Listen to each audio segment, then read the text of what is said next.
Christian Braconi, vous souhaitiez que vos joueurs se libèrent aujourd'hui. Est-ce que ça a été le cas selon vous? Par moment, oui. Je pense qu'on a mis un petit peu de temps à rentrer dans le match, mais c'est vrai qu'après on a pris la mesure. Je pense qu'en termes de possession, on n'a pas été trop mal. On a des occasions de but aussi. On a encore manqué d'efficacité devant le but, et puis on a laissé quand même un peu trop d'occasions à l'adversaire. Donc je suis pas mécontent du match nul, mais je pense qu'il y avait un petit peu mieux à faire quand même. Voilà, c'est toujours un peu ce petit goût de trop peu qui aura animé Tubize au fur et à mesure de la saison, encore aujourd'hui, même si vous terminez sur un partage. On termine sur un partage, mais c'est l'illustration de la saison. Des matchs à l'extérieur où on a des occasions, on doit les tuer, on ne les tue pas. Et ça a été parfaitement l'illustration de ce qu'on a fait cette saison avec malheureusement une inefficacité chronique devant le but. Et c'est ce qui est le plus important, c'est être efficace. Alors on a bien défendu durant la saison, on n'a pas pris beaucoup de buts, mais par contre on n'a pas suffisamment marqué pour pouvoir espérer autre chose qu'une dernière place dans ces playdowns. Mais je tiens à féliciter Westerlo parce qu'ils étaient dans une situation très difficile également. Et puis ils ont su remonter déjà dans le championnat régulier, puis ensuite faire très fort dans les playdowns. Donc leur fin de saison est vraiment méritoire pour eux, contrairement à nous qui n'avons pas été suffisamment performants dans ces playdowns. Alors les prochains jours maintenant, c'est l'attente. Vous allez devoir attendre cette décision et vous espérez une issue favorable, bien sûr. Ah oui, on espère une issue favorable parce qu'encore une fois, on a la chance d'avoir des dirigeants qui travaillent dans le bon sens, qui ont des finances très saines. Le club est très bien géré.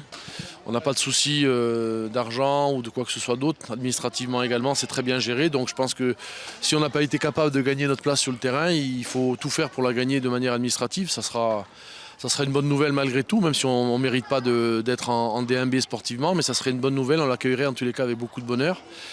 Maintenant, il reste quelques jours à patienter. On a un dossier qui est solide, le LIRS aussi. Donc ça va se jouer peut-être sur des détails, comme un match de foot. Mais j'espère vraiment qu'on aura une issue favorable pour repartir dans cette D1B l'année prochaine. Josselin Croiset, la saison sportive est à présent terminée. C'est désormais en coulisses que ça se passe. Quels vont être les arguments que vous allez avancer pour que le LIRS n'obtienne pas cette licence qui vous serait bénéfique? Déjà, aller en commission des licences, ça reste quand même un événement dont on se serait passé. Maintenant, aujourd'hui, en début de saison, tous les clubs savent qu'à la fin de l'année, vous devrez prouver la continuité de votre club et obtenir ce précieux sésame. Tous les clubs le font. Aujourd'hui, LIRS a un petit peu faussé la compétition à partir du moment où, depuis décembre, il y a des arriérés de paiement. Ce que nous, on ne peut pas accepter, puisque toute l'année, on s'évertue à payer les joueurs, à payer tout le staff, à payer toutes nos dettes. Et quand d'autres clubs ne le font pas, on est obligé aussi de monter au créneau. Vous avez vu l'arrivée de ce nouvel investisseur au LIRS. Quel a été votre sentiment voyant cela, sachant pas ce qui se passe en coulisses?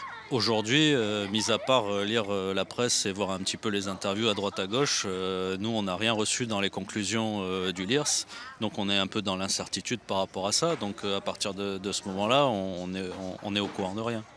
Les négociations de contrat, en ce qui concerne les joueurs, le coach, tout ça sera, j'imagine, lié à cette décision de la CBAS?